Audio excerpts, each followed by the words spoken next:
On Saturday, November 30th, 1968, at this home, 21-year-old Cynthia Crawford left the residence after seeing her mom, 44-year-old Mary Catherine, at about 5:30 in the afternoon. Mary and her husband, 47-year-old Kenneth Crawford, were estranged at the time. Divorce proceedings had been filed in October. He was staying at the home of his parents who lived in another part of the city. Cynthia returned 4 hours later, as she and her mother had planned to play cards. But when she entered the home, she discovered her mother's body in the living room, on the floor, having been shot multiple times, with a rifle by her side. Later that evening, Kenneth Crawford was arrested at his parents' home.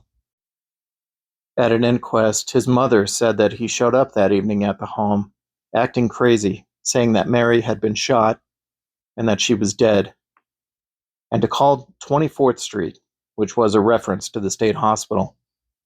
She also said that Kenneth had a drinking problem, and that evening, he never said that he actually shot her. Ultimately, Kenneth Crawford pled guilty to the slaying of his wife.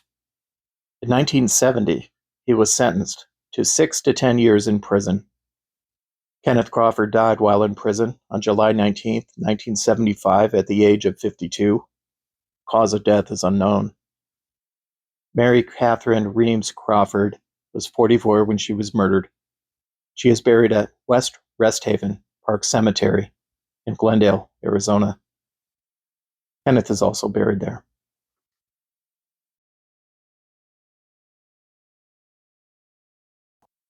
Near 61st Avenue, at this location, in 1976, lived Emmett Douglas Lockhart, a 33-year-old Air Force veteran, and his 21-year-old wife, Shirley Louise. They had been married for about 3 years. On Saturday, May 15th, the couple visited Shirley's parents and were in good spirits. But on Monday the 17th, police did a welfare check because the apartment manager and neighbors became concerned that they had not seen the couple. One neighbor said that the previous day they had heard gunshots at about 5 a.m., but they didn't know where. When police entered the apartment, they found the bodies of Emmett and Shirley on the bedroom floor, both in their pajamas. Shirley had been shot multiple times.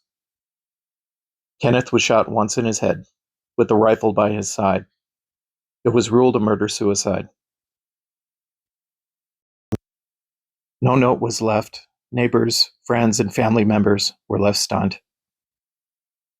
Shirley Louise Lockhart is buried at East Resthaven Park Cemetery in Phoenix. Emmett Lockhart is also buried there.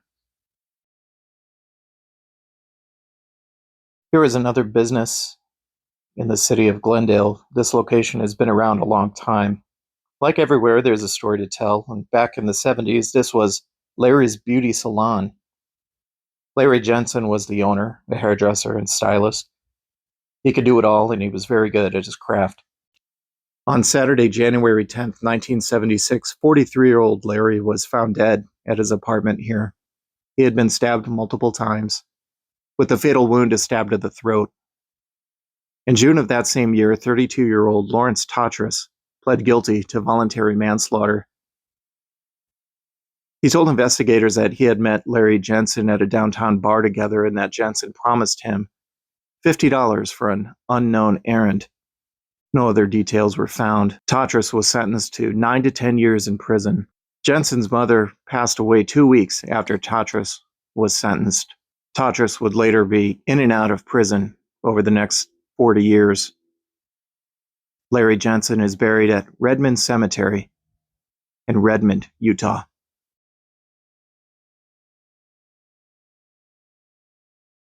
Old Town Glendale.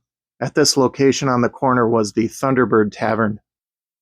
On Tuesday, November 13th, 1962, a little after midnight, 33-year-old Sergeant Thomas Shemansky had used a telephone booth outside to call for a taxi. While he waited, he went into the tavern. He saw a man standing at the end of the bar. He walked by and went to the restroom, and when he got there, he ran back out, and the man who was standing there was gone. Sergeant Shemansky called police. In the bathroom, he found the bodies of 63-year-old Thunderbird Tavern bar owner Charles Edwards and the janitor, 61-year-old Adolfo Ojeda. They had both been shot to death. Police arrived and determined that the tavern had been robbed.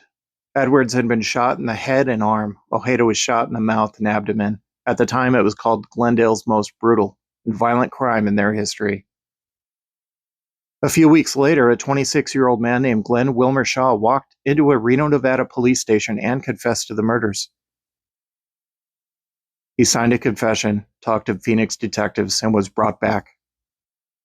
During the trial, he said he fabricated his confession and pled innocent by reason of insanity. This is once he found out he was facing the death penalty. 3 different psychiatrists deemed him sane. Glenn Wilmer Shaw was convicted of 2 counts of first-degree murder. He had told detectives that he did not intend to kill anyone, he just wanted to rob the tavern, and that he led Johnson into the bathroom where he was going to lock him in, but when they opened the door, they discovered that Ojeda was there. He said Ojeda lunged at him, which is why he shot him, and he did not want to leave any witnesses, so he shot Johnson also. Glenn Wilmer Shaw received life in prison, and according to the Arizona Prison Database, his status changed to inactive in 1992. I could not verify it, but this most likely means that he died in prison. Adolfo Ojeda was born in Mexico. He was survived by 3 daughters. His burial site is unknown. Charles Edwards was a native of England. He was survived by a wife, a son, and 2 daughters.